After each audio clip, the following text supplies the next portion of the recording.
Hello, hello, beautiful peoples! Hi guys! I-tour ko kayo sa humble abode namin ng Villorente Residence. So, ayan guys, ang mini jungle ng bahay.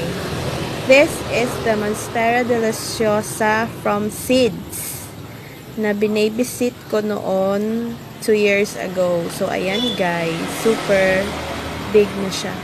Nakikita nyo ang Pink Princess.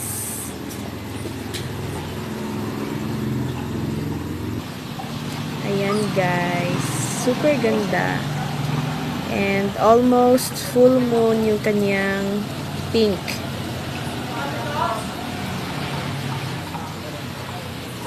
So that's all muna for today, guys. Thank you for watching. Enjoy the rest of the day.